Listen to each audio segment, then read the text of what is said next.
Greetings everyone from the beautiful tree-lined streets of Washington D.C., the United States capital. I moved here this summer, and so this video is going to take place over a bunch of different days as I feel inspired to film. I hope you'll join me on this adventure. So why is it called Washington, D.C.? Well, as many of the Americans will know, but maybe not some of the international viewers, Washington was a planned city that was put into the District of Columbia, which was supposed to be a federal district so that no state could hold the U.S. capital. Now, initially in D.C. there were three cities: Georgetown, which is today just a part of the city; Alexandria, which was ceded back to Virginia during the Civil War; and then Washington, the planned city part. Now that plan, created by Pierre Charles L'Enfant, is on display here at Q and 16th. So in D.C., the cross streets are lettered and the north-south streets are numbered. It makes it pretty easy to get around. Now, another important part of L'Enfant's plan are the state avenues. So here we have New Hampshire Avenue, which always run into these giant traffic circles, which up ahead of us is DuPont Circle. We're gonna go get a look at why it's called that. In the center of DuPont Circle is this fountain, but before it was a statue to Admiral Samuel DuPont, who was the rear admiral during the U.S. Civil War on behalf of the Union. And so in his honor, and when they had the statue here, they renamed this entire circle DuPont Circle. I think before, under L'Enfant's actual plan, it was supposed to be Ohio Circle or Iowa Circle, something like that. Because of DC's height restrictions, it's one of the few cities in the US that feels truly European. And I think this look down Connecticut Avenue shows exactly what I mean. Up ahead, in Farragut Square, is a statue to David Farragut, another admiral in the Civil War. Something you'll note as we walk around DC is that if you want something named after you, it's a good idea to be some sort of leading figure in the Civil War, on the side of the Union, of course.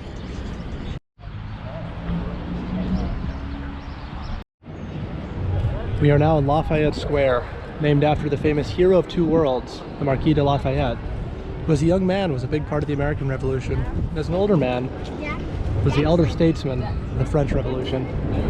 Here is a statue of Andrew Jackson, one of the presidents of the United States, and behind him, of course, the famous White House, and behind that you can even see the Washington Monument peeking out. So, a lot of America in one shot. Another American pastime, protesting, which we have in front of the White House most weeks. So typically you can get to the fence closer to the White House, but right now, because of the protest, I think they have barricades up that will make that more difficult. Just an average Saturday in DC. Here we are, 1600 Pennsylvania Avenue, home of the White House. And here's the park's namesake, General Lafayette, the Marquis de Lafayette, his statue.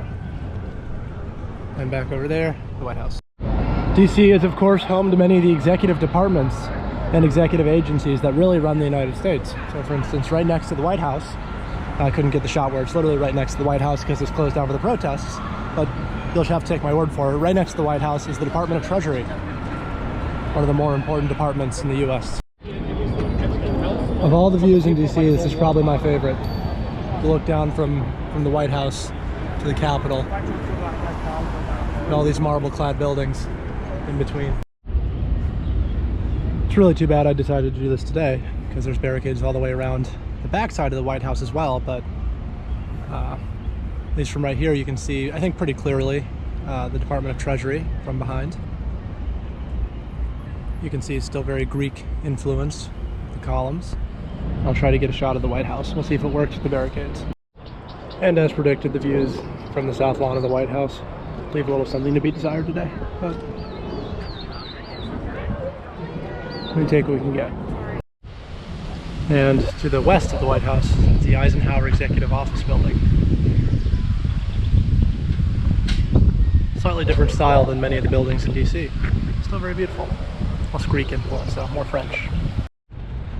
As we walk towards the mall, we can see the Organization of American States, which I believe is a treaty organization of Western Hemisphere countries So I think Latin America, US, I think even South America, but I'm less sure about that.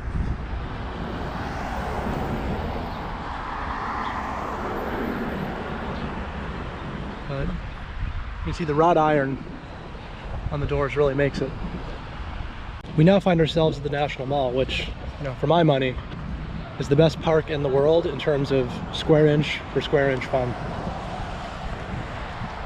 It's absolutely loaded with beautiful man-made structures, such as the Washington Monument and the World War II Memorial, both of which we'll check out shortly.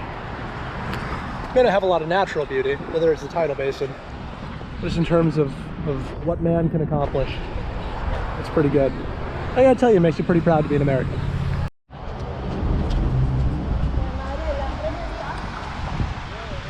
Our first stop of the day at the National Mall, that is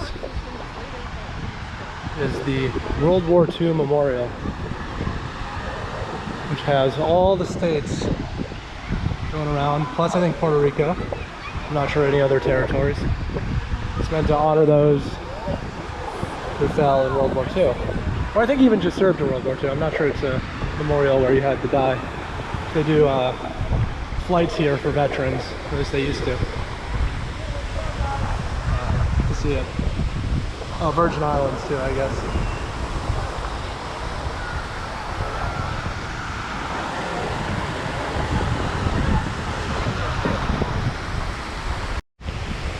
So on both sides of this monument they list the theaters of war. So here's the Atlantic. We can see Southern Europe, Western Europe, Normandy in particular names.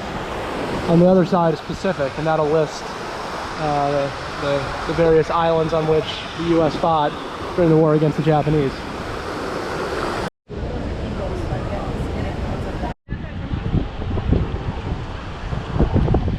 And as we leave the World War II Memorial, directly to our left, Washington Monument behind, and look at the reflecting pool all the way to the Lincoln Memorial.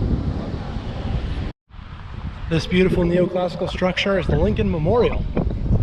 Inside you can see, I suppose, a pretty true-to-life statue of the 16th President of the United States, Abraham Lincoln. And hopefully you all heard any of that, because it's gotten windy. So apparently this is a temporary ramp to the memorial. Fingers crossed they'll repair the actual stairs soon, because it's kind of a blight.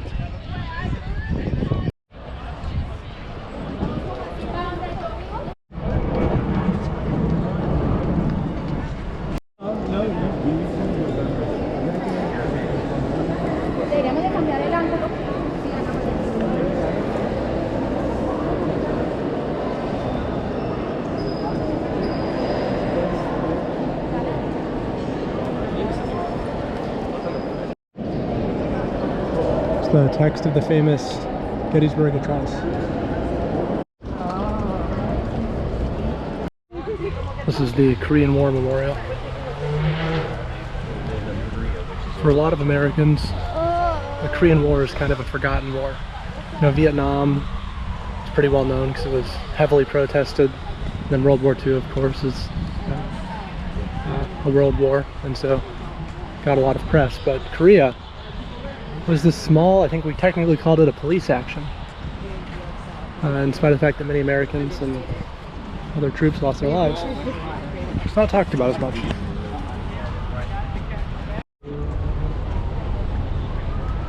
This monument shows soldiers wearing the U.S. military gear of the time, and then some of the faces kind of washed away on this wall.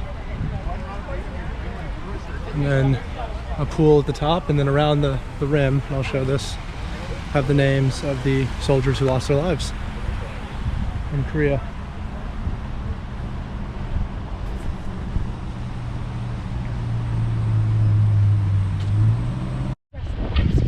So this marble-clad structure ahead of us is the Washington Monument.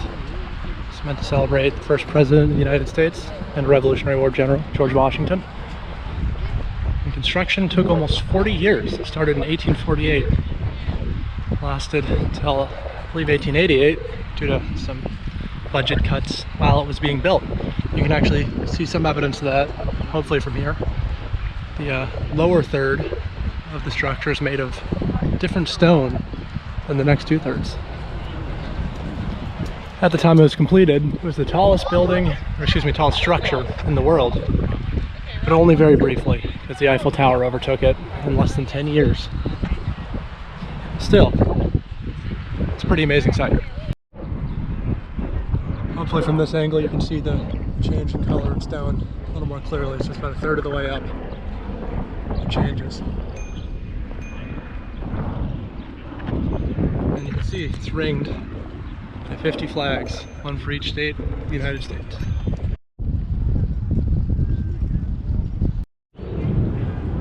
We're now east of the Washington Monument. You can see some more federal buildings like the Department of Agriculture. And on the other side, some of the best museums in the world, which you can get into for free. I think one of the best parts of being in DC, free museums and free air conditioning on a day like today. All the free museums on the National Mallway are part of the Smithsonian. And this right here is the headquarters of it all, the Smithsonian Castle. Now, truth be told, I've never been inside, so I'm gonna go take a peek in and discover it along with the rest of you.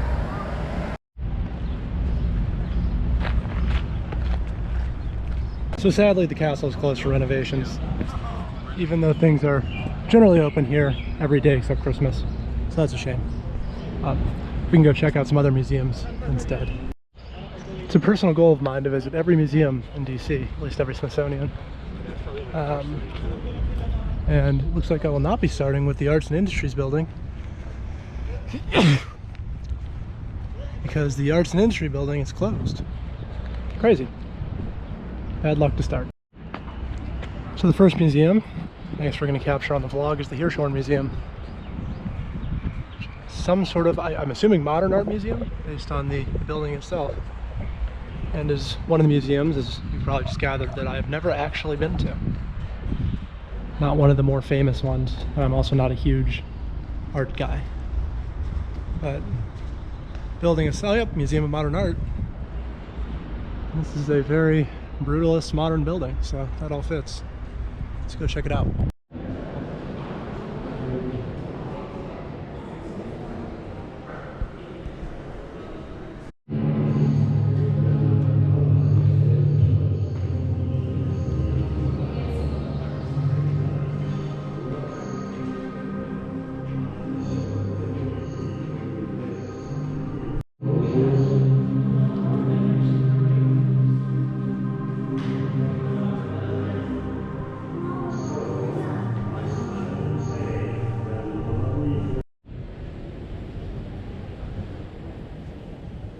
So that was a quick peek in the Hirshhorn Museum, Museum of Modern Art in Washington, D.C. Pretty impressive, actually. I'm just gonna keep on walking the National Mall and see what we run into. But I'd say that was worth checking out, especially for free. This interesting looking building is Museum of the American Indian. Now I confess, I've already been here since I moved to DC, because it's one of my favorite museums of all the Smithsonians that I've been to. But I'm gonna go inside again just to show you all around. Another great part of this is it's usually not the most crowded museum, which is a shame because it's really tremendous, but that's an advantage on a day like a Saturday in the summer in Washington, D.C.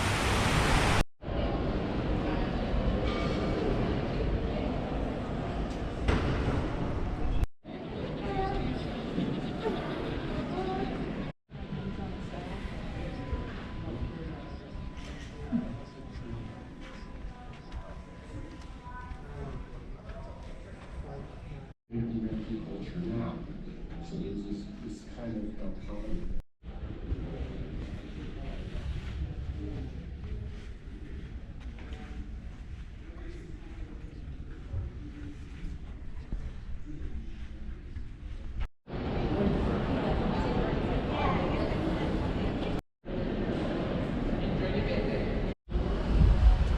And outside of the American Indian Museum, you can see the Native American Veterans Memorial.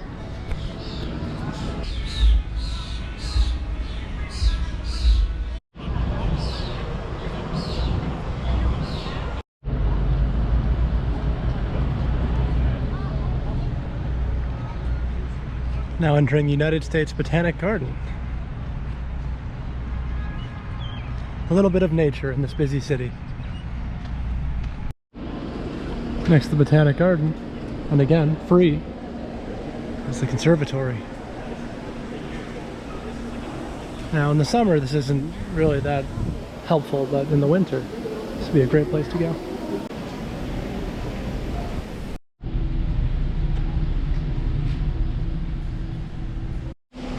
It's really amazing walking from exhibit to exhibit because you can actually feel the air change in terms of humidity, not just heat. As we continue our journey on the National Mall, we can look back to where we were. The Washington Monument, where we are now. The monument to Ulysses S. Grant, and finally, to where I'm going to go, probably a different day, the U.S. Capitol building. Alright, and probably our last stop of the day, though probably not the last clip in this video, depending on how I edit. It's the National Gallery of Art. It's actually spread across 2 buildings. I'll head into this one first.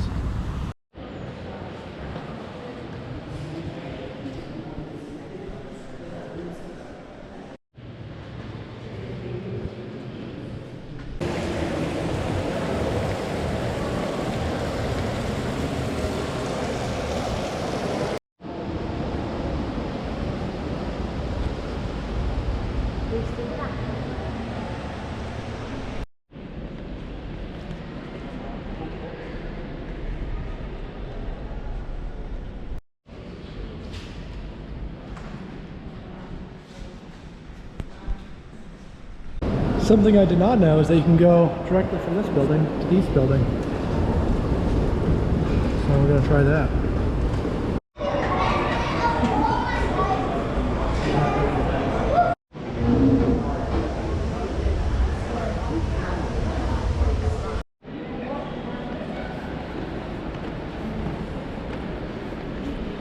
So we can see the East building is a little more avant-garde than the more traditional West building.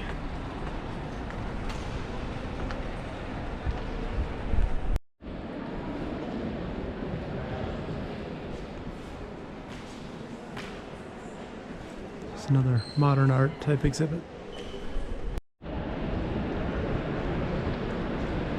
So those are our art galleries. For my money, every bit as nice as anything in Europe, which I know will bother a lot of people, but it's good. We may not have painted all of it, but you know, we bought it, I guess, and we have it here, so that's how it goes. So we're back on the National Mall. We can see what was the main entrance, the National Gallery of Art, the more famous entrance, but it's currently closed. And where truck traffic is the heaviest, the human hordes gather, is the Museum of Natural History. I'm not sure if that made sense. I think I'm getting heat stroke a little bit, so going inside will be nice. As you walk in the main entrance, you're immediately greeted by a real stuffed elephant. Yes, I thought it was fake the first time I was here, but it turns out it was 100% real.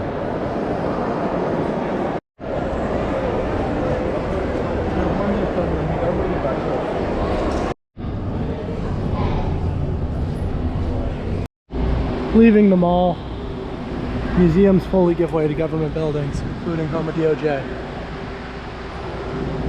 I think maybe Commerce on the other side. I can't quite remember. Well, that'll just about do it for day one. Camera battery is dying. I'm too hot. I gotta figure out how to get home. So, it'll still be the same video. I'm pretty committed to putting all of the DC content in one video, but next time, next clip, I guess, it'll be a different day. And 3 weeks later, but with the magic of editing, only like 10 seconds later, we are back exploring DC, starting with the World War I Memorial, which commemorates the many battles fought in the many different theaters of World War I, and features prominently a statue of John Pershing, from whom we get the Pershing missile, at least the name.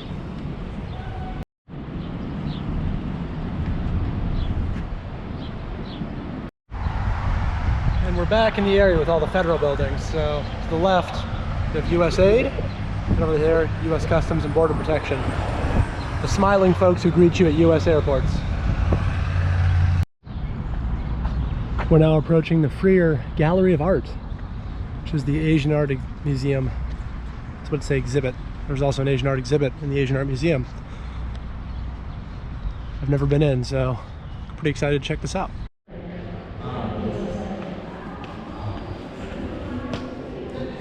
Haven't seen any of the art yet, but the building itself, absolutely beautiful. It appears the museum is organized by area in Asia. We're in the Japan exhibit, which is a preview of things to come. That's the next video after DC. Will be Japan.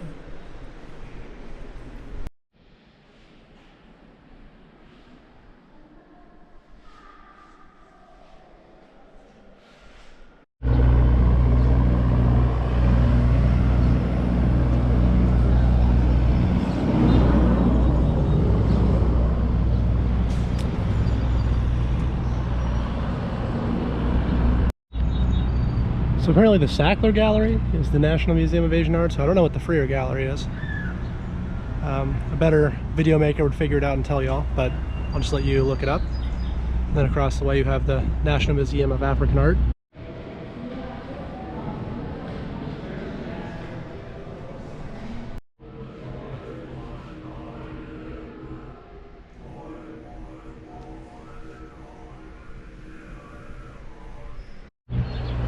We're now heading over to the National Museum of African Art. Now for some reason Egypt, also it's next to the Smithsonian Castle, just to orient you. Weirdly Egypt is in the Asian exhibit, so I'm curious to see what is in the African exhibit. So the building design on this side is reminiscent of the Sackler Gallery, which is the Asian Art Museum on the other side. So presumably built during similar time frames.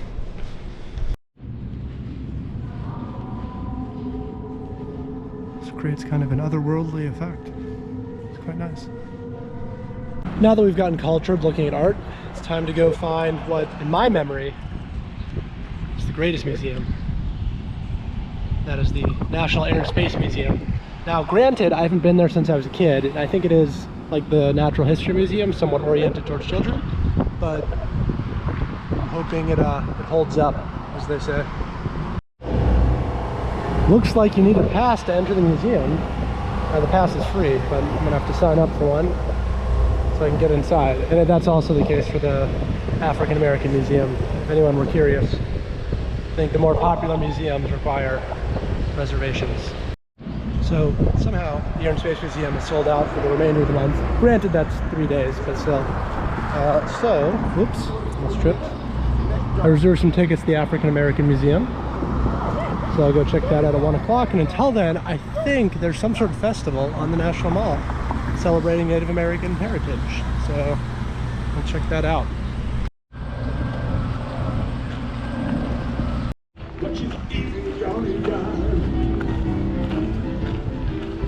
There's the Folklife Festival hosted by the Smithsonian. Indigenous Voices of the Americas.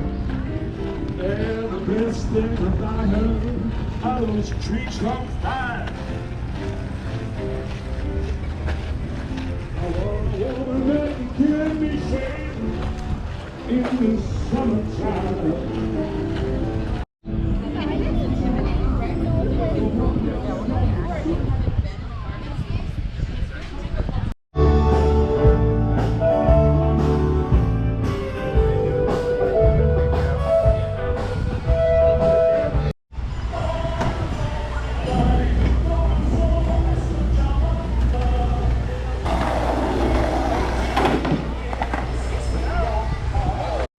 Alright, we got the free tickets and we're heading into the African American Museum.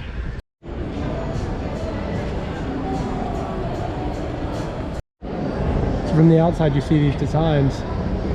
It looks really opaque, but on the inside you can see clearly out. It's pretty amazing.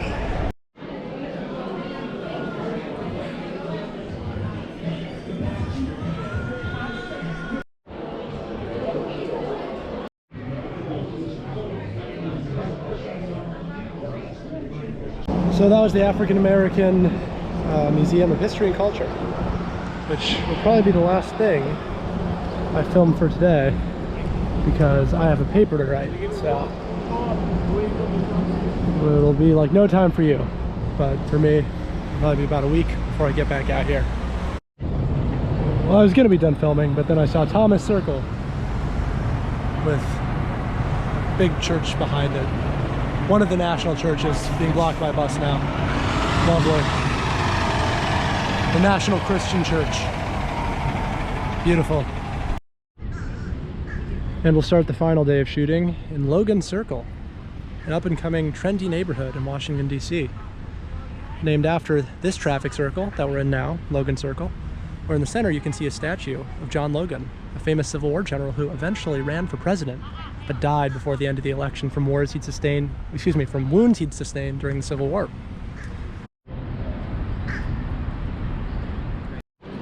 And a cool part of Logan Circle is you can see John Logan's actual house right here on the corner.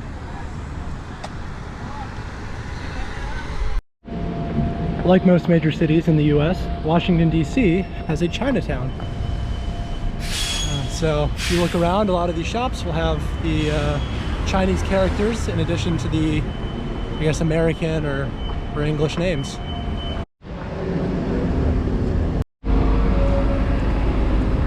I feel like sometimes they go a bit overboard, the Chinese characters, because I'm not sure Chinatown is really that Chinese dominated anymore. That's helping people, but never know. Right on the edge of Chinatown is the Capital One Center, home of the NBA's Washington Wizards and the NHL's Washington Capitals. So inside that building are all the presidential portraits, which I checked out earlier this summer. And because I'm just trying to film this quickly, because I have a paper to write, we will not be going inside. You'll have to come to DC yourself. And across the way we see this brutalist behemoth, the FBI headquarters. You can see there's planters outside filled with stone so that you can't drive a car and try to blow up the headquarters. And another giant building, keeping up DC's trend of monumentalism, is the National Archives, where you can see the Declaration of Independence and the Constitution and a bunch of other documents. I think maybe in a Magna Carta, one of the copies in there. And across from that is a memorial to the Navy. You can see all the naval flags. And of course you have to have some water since it's a memorial for the Navy. And the crest of the Navy. So, beautiful. Once again, we're not going inside today, but admire it from the outside. Think about all the cool documents that are contained therein. You'll recall from earlier in the video, ahead of us is the National Gallery of Art, beautiful neoclassical building. And another one to our right, where the FTC, the Federal Trade Commission, sits. We are very much in the government area of DC. The Capitol sits on the aptly named Capitol Hill, because it really is kind of a hike up to get level with it. May not look that steep, but in the heat, it's pretty exhausting. If you go to the east side of the building, you can actually get pretty close to the steps. It's exciting. I think the entry's on the other side, but nice plaza area. Now, this used to be, I think, dead center of DC, back when, before the retrocession, when Alexandria got re-added to Virginia. So now it's not in the middle, of course. Still, it's a central point of the city in a lot of ways. And across there is our next stop, Supreme Court. Up ahead we have the Supreme Court of the United States, which was built long after the Capitol. The Supreme Court actually used to hold its sessions in the US Capitol until former President Taft, who became a Supreme Court justice, finally got Congress to appropriate the funds to build this. Now there is a cool basketball court on the top, which I have shot on and made a three-pointer. So, Capitol over yonder, and then equal justice under law, the goal of the court. It's also very bright, so bring sunglasses. There are a lot more things I could show in DC. Some Smithsonians I didn't get on video, though I did see all of them this summer. But because I'm tired and I actually leave relatively soon, we're just going to do Union Station and then be done. So only one more stop. We're not there yet. That's not it. And then we'll call it. And our final stop is Union Station. DC is one of the few places in the United States where train travel is convenient and actually relatively affordable. This is where you'll catch those Amtrak or regional trains, so you can get up to New York this way. That's how I got up there this summer. Or if you just want to go to like New Carrollton, Maryland, something like that, you can do that as well. So we'll go check out the inside. So this is a uniquely European experience in the US. The station would not look out of place in like Portugal or Spain.